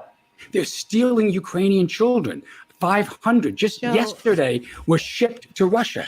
And this is why we should be supporting them. We cannot allow this kind of evil to go unchecked, just on a basic moral reason. I mean, don't you agree with that? I'm sorry, I don't. And here's why. Why? There are gangs that have overtaken Haiti. There is a cholera pandemic that was started by the UN. UN members raped Haitians. A third of Pakistan was underwater. Should we go, due to the climate crisis, should we go and invade China because Uyghurs are in concentration camps? Tell me, articulate. And this is the question that I asked Matt Duss when this war first started. Until you can articulate to me what the rationale is behind where America intervenes and where it doesn't, and give me some kind of moral accounting that makes me believe that it's actually about moral commitments and realizing how much of our money and our resources in the richest country in the world can go to saving lives and increasing the quality of life for the most people, as opposed to a strategic military intervention for territory, resources, and political control. If you can articulate to me why this is truly the most deserving humanitarian case on the planet, as opposed to a continuation of these Cold War policies, we want our economic system, our oppressive, by the way, economic system to maintain global dominance, then I can start to entertain a conversation about what our intervention should be, how long, and how much. Now, you can watch a free 30-minute clip of that interview over at the Bad Faith YouTube channel or subscribe on Patreon to watch the whole thing. But for now, you'll have to trust me when I say he never offered a satisfactory explanation, at least not in my view. As you heard, he attempted to use abuses against children, an emotional ploy so common and trite that it's literally a meme, to shame me into dropping my legitimate concerns. And although many blue checks are at this very moment accusing me of rolling my eyes at genocide, I was in fact rolling my eyes at Joe using such a cliched argument to avoid the fundamental question. Why save these women, these children, but not these ones? Now, it's worth noting that some fact checkers have disputed Joe's account of kidnapped Ukrainian children, but even if we accept it on its face, as I did in the interview, and as much as my heart aches for human suffering everywhere, a humanitarian crisis in Ukraine does not get to the question of why and to what extent America should play the world's policeman. And if it does adopt the role as global cop, why are we only choosing to police certain neighborhoods? 2.2. Oh my gosh. She blew that out of the park. Talk about very well articulated. OMG. Like, who could have said it better? I haven't heard that articulated that well ever before. So this has kind of got the tweet on fire a bit because that guy that she interviewed, he's pissed, and he was tweeting, and it was a lot of tweeting about that. Let me read a couple of this guy tweet. He says, "Wow, the NAFO folks sure came out in droves over this. I can't imagine how much of this Brianna Joy Gray must be dealing with. What an incredible, sad indictment on our discourse that these straw man attacks are all people have." It says, gonna mute this for my own sanity. I don't have time to reply to all of you. I encourage everybody to watch the segment before making your snap judgments. This thing was kind of going off. Let me see. Someone says, who cares? They had blonde hair and white privilege. What about my struggles as a black woman?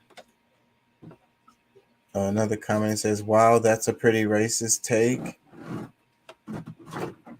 Another one, it says, if someone eye rolled at the police violence statistics on African Americans, it would be seen as distasteful though, LOL. Another comment, it says, this fixation on the eye roll is very weird to me. She wasn't eye rolling what was being said. She was eye rolling a deflection away from the actual question. Another comment, it says, do you think the U.S. hasn't been involved in supporting the Saudis in Yemen? This is an important issue, if not fodder for domestic politics. Am I boring y'all with this? Let me read another one. The timing of the letter was horrible in the eyes of anyone Ukrainian. It came less than a week after various dubious sources were attempting to get the Ukrainians to come to the table on Putin's terms. Elon Musk and David Sachs. That's why I received such backlash. Another comment. Well, we were not Ukrainians. We expect an accurate account of where our government support is going, why, and what the end game is. And as long as Ukraine depends on the assistance, they are not entitled to it without limits. Man, her post was brilliant. I just have to say, it was brilliant. That was awesome. But the U.S. is in a different game right now. The U.S. government, I should say. The American people, not so much, but the U.S. government thinks that we are in a grand competition with China, that it's a devastating competition. We need to contain China. Many very harsh, absolutely anachronistic, dangerous ideas. By the way, at the same time as we have a proxy war between the United States and Russia, because that war in Ukraine has a great deal to do with the American intention to push NATO into Ukraine and across the Black Sea into Georgia. And this is another narrative that the United States doesn't want the people to know or understand, but it's a reality. So these tensions need to be reduced because the world is at an extremely dangerous crossroads right now. So where do you see the world going in the next 5 years with China trying to exercise maximum restraint when it comes to international geopolitics because it wants a peaceful environment for development? Of course it wants a peaceful environment. The peaceful environment has been wonderful for China's end of poverty and its economic development and its developing relations with other parts of the world. And we should absolutely celebrate those accomplishments, not view them as threats, but celebrate them. So what we need is dialogue. We need better understanding. We need we need the leaders of China and the United States to meet routinely. We need governments to meet routinely so that this is a normal relationship. And we're not hearing that from the US government. We're not hearing it from our media. But I think the intention stated very clearly from the 20th Party Congress is that's what China wants. And if China can explain that clearly to the world, that will be good, because I hope other countries in the world will also say to the US leaders, tone it down. 抖音 words that one finds if Tone it down. Tone it down. Want to pick a fight with Russia? Want to pick a fight with China? Big bad USA. Hold on.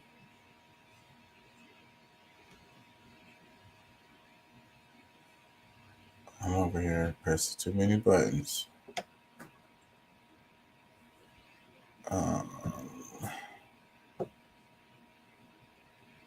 Who's India's Minister of Petroleum and Natural Gas. India has certainly, sir, and welcome to the show, been benefiting from discounted rates of Russian oil. Does the country have any qualms about continuing to buy so much, given that Narendra Modi has certainly expressed concerns over the invasion, saying now is not the time for war, now is the time to move into a path of peace? Let me first try and correct your perspective. We ended the financial year 2022, that is 31st March 22. The purchases of Russian oil was not 2%, 0.2%, number one. Number two, we still buy only in a quarter what Europe buys in one afternoon. So let's be very clear about what the perspective is. Where will we buy from? Russia is not the largest supplier of oil to India. Russia supplied only 0.2%. Now it's one of the top 4 or 5 suppliers. And in fact, the largest supplier last month was Iraq. So that there is no misunderstanding anywhere, we owe a moral duty to our consumers. We have 1.34 billion population, and we have to ensure that they are supplied with energy, whether it's petrol, diesel. We were the only country in the world which, at the time when we were feeding 800 million people 3 meals a day, which we are still doing, the government reduced its revenue in order to make sure that prices at the petrol bunk didn't go up. So we have 60 million people going to the petrol bunk. There is no moral conflict with buying Russian oil. Oh, absolutely none. Absolutely none. There is no moral conflict. I mean, somebody wants to take an ideological position. Well, but we don't buy from X or Y. We buy whatever is available, and I don't do the buying. It's the oil companies who do the buying. Let's be quite clear about this. India is a backdoor into Europe for Russian oil at the moment. You're talking about the hang on, let me just finish. You're talking about the oil that comes in and is used for, and you said there's no moral issue with this in providing. Wait. The way she was talking to him, and it's like India. So that's the idea, right? It's like India is still like a colony as far as their attitude, right? It's like y'all see what we're doing over here, y'all undermining what we're doing. I mean, it's like, bro, we got like billions of people in this country. We got a lot of people here, and yeah, they need food and fuel and shit. We're just gonna buy the fuel from wherever the hell we can get it from. You know what I'm saying? Right now, Russia is where we gonna get a lot of our shit. We don't get all of our shit from Russia, but hey, if Russia gonna sell gas, we need it. Shit. Then how y'all gonna come over here and tell us who we can buy our freaking gas from? And then it's the attitude, it's the arrogance, it's the freaking, she's down talking him like, this is America. That's a backdoor into Russia. You don't feel bad for you're supporting Russia. What are you doing? Energy for 1.4 billion people. But let's be quite clear. Russian oil is imported, it is refined, and then it is exported to Europe, sir. That was done by some private sector companies, not by the OMCs. Who buys Russian oil, where it is refined? You're not denying that's happening. No, there's no question. We have nothing to do with that. First of all, the government doesn't do the buying. Let me be very clear. Oil trade is conducted by economic entities. All right. Today I met the minister from Guyana. They've got production. Come, we'll buy from there. We're buying from Canada. You know something? I bought last year from the United States $20 billion worth, which is almost half of what I buy from OPEC. No, we will buy oil, gas from wherever we can get it. What if the EU or the US were to ask India specifically to halt Russian oil purchases? I'll tell you something. Why? So the US, hey, y'all know we came over here and built y'all country up. Y'all know we gave y'all language, and made y'all civilized and all that. And this is how you gonna repay us? Look, we just gonna ask you to not buy gas from Russia. You could buy gas from wherever else you want to buy gas from. We understand you need it, but just don't buy none from Russia. Like, first you should address that question to the EU or to the United I'm States. addressing it to I you, know, sir, but with I'm respect. telling you, because if India did not buy or someone else didn't buy Russian oil and the Russian oil were to go off the market, what would happen to international prices? These people would turn around, then the same, somebody's cutting supply, we have more people buying it, the price will go up to $200. Minister, with respect, I'm asking you a simple question. If the EU or the US were to ask India to halt I don't Russian address oil hypothetical. purchases- I don't address hypothetical questions. If the EU wants to come up with something, they will talk to us. We will examine what's in it. So what is on offer now? We have a situation where Hungarian oil can come in through a pipeline and it's exempt from the so-called price cap. Chinese oil goes through, Russian oil goes to China through the pipeline. It is exempt. Japan can buy it. So I'd like to find out whom the price cap is aimed at. Okay, And we'll have a good, robust discussion on that. Because does India have a backup plan should the West tighten sanctions on Russia? First of all, we have many backup plans. So are you threatening them? So hey, we can ask you to not buy Russian oil, or we can make it just not available to you. How about that? First of all, and I don't look at the way you are looking at it. We have had healthy discussions going on with the West, the United States, and the Europeans. I think this is something you're creating in a TV studio. No, that's not fair. That's not fair. Well, you know the narrative is out there. I am just crossing. I have just come back from the United States. Do you know what happened in my bilateral discussions with me? No, I don't have to. It's privileged conversation. But I don't feel, and I've said on record, not only now to you, Andy, but to you earlier and to we don't feel any pressure. Modi's government doesn't feel the pressure. We are the 5th largest economy in the world. We are the one country where we are making the transition. When you have increases in oil prices, they have consequences. One of the consequences is there'll be inflation and recession. But one of the consequences is we'll make the transition to green energy just that much faster. And I want to talk about that. But before I do, let me just press you a little further. Will India cooperate with G7 attempts to cap the price of Russian seaborne oil? I'm surprised that you're fixated on a proposal who's... Yeah, she keeps hammering that. She's fixated on that. She keeps hammering it in. Hey. Which has not been fully spelled out, number one. Number two, India will examine it. India will respond according to its supreme national interest. And I'm telling you, we will take a view and we will discuss it with everyone. So, and I'd be happy to come back to you and tell you what our response is. Okay. All right. Well, I'll hold you to that if I can, sir, with the greatest of respect. Let's get back to Dr. Sultan's comments earlier on today, who is the head of the National Oil Company here. He's also the special envoy on climate. And I started this part of the show by discussing the fact that this is a country that has embedded energy diversification in its economic growth story, originally reliant on. She probably felt that it was getting hot too. She's like, let's move on. Maybe I'm hammering him too hard. Oh, this is the guy retweet. The guy that was in the Brianna Joy Gray interview. He says, I've done lots of interviews on the right and left. Never has the host weaponized the interview to attack me and encourage their supporters to post hundreds of insults and smears without correction. Don't make my mistake. Never go on bad faith with Brianna Joy Gray. Aww. Oh, booty, butt hurt.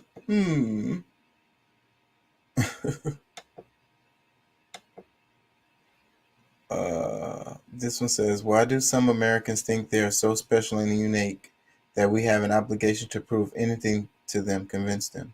Self-obsessed and selfish much? I'm sorry, but the world doesn't revolve around you. That's the same clip. Yeah.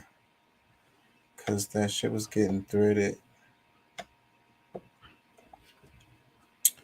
Anyways, did I cover all of the stuff out of Instagram? I had some more videos. I'm off work tomorrow. I might go fishing, so I don't know if I'm going to do a show tomorrow. Not going to lie to y'all. Did I cover all of these that I wanted to cover? What is this one? China promises to help Pakistan protect its territorial integrity days after India vows to reclaim POK. Beijing once again reiterated to invasive stance over the Kashmir issue. China promised to support Pakistan in protecting its territorial integrity right after Indian vowed to take back POK. Notably, during his bilateral visit to China, Pakistani Prime Minister Shehbaz Sharif raked up the Kashmir issue again and briefed Beijing on the current situation in the valley. China will continue to firmly support Pakistan in safeguarding its sovereignty, territorial integrity, development interests, and dignity, and in achieving unity, stability, development, and prosperity, Xi told Sharif, as per the Ministry of Foreign Affairs of the Chinese government. So, like, basically, don't nobody go over there, fuck with y'all. If they do, China, we gonna handle them. We got you.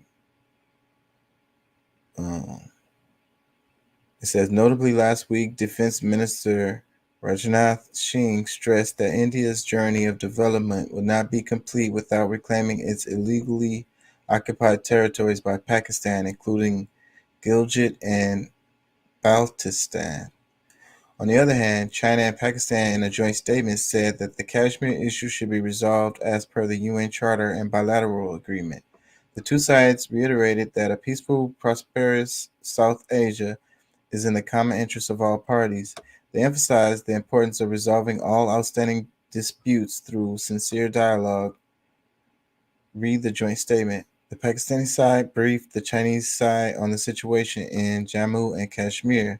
The Chinese side reiterated that the Kashmir issue was a dispute left from history that should be properly and peacefully resolved based on the UN Charter, relevant UN Security Council resolutions, and bilateral agreements, the statement further added. Promise 2 made to China, says Defense Minister.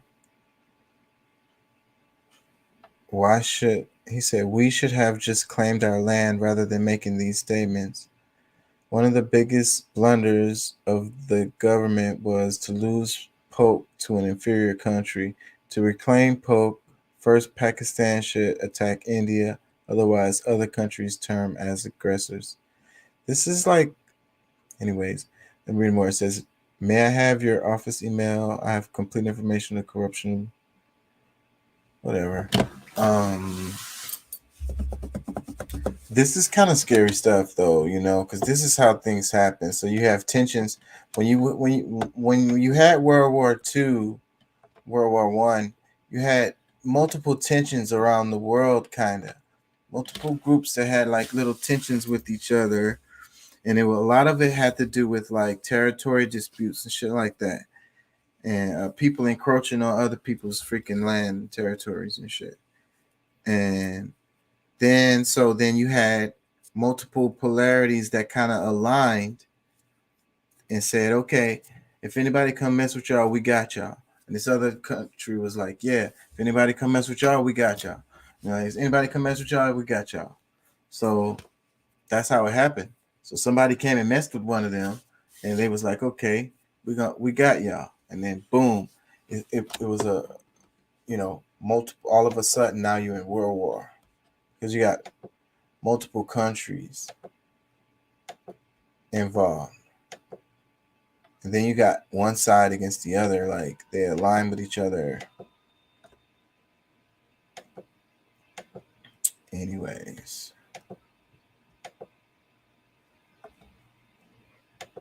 With my son inside. And my baby mama tell me after fucking dude came and shot my motherfucking house up with my son inside. And my baby mama tell me after fucking press charges? Dog, listen to his voicemail. She just fucking left me, y'all. Why the fuck would you fucking call the police on my boyfriend? You know he fucking shot your house up because you took my damn son without my permission. That's why he did that. So I just hope you don't press charges because I don't want him to be in jail because of my bullshit with you. They just arrested him this damn morning. Like, I don't have time for this shit. Like, you can get your son. You can have full custody of your son. Just don't press charges on my dude because I want him out. I don't want to deal. Anyways, I don't think it's real, but that was floating around. I was gonna comment on it, but it's really kind of just debauchery. Freaking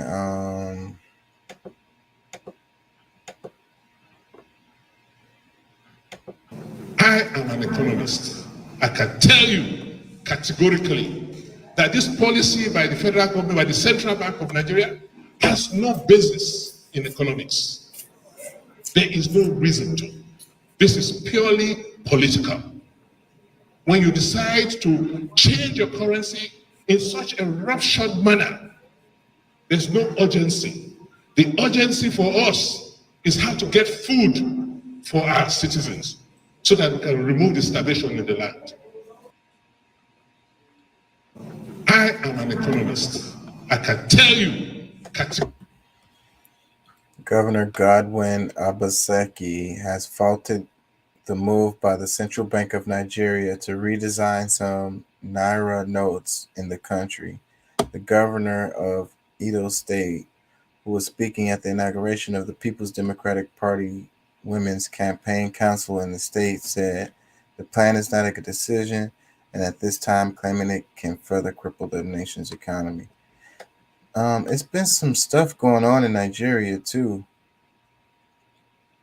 Let me read a comment. It says, "You better bring out all your hidden Naira notes and change fast." Another comment, it says, "This man sabi sweet talk ooh. Make una nor mine ooh." Oh shoot. Is that another language? Another comment, it says, "The man they cry say all the monies he hide, he won't be able to spend them before the deadline." This is not the comment most people will like. Obaseki is right. Printing and changing currency notes will further cripple our economy. It takes money to print money, and that money we don't have. Another comment, talking like you say you better be better person. According to English, birds of the same feather flock together. You can imagine former APC member now in PDP. It says, "Oga, go to your hidden vault and bring out all the looted Naira notes." Oh, man. I think I'm not rapping. I'm getting tired. My voice is losing it. So, yeah, I'm going to wrap it. Thank y'all for joining. Thank y'all for listening. Peace and love.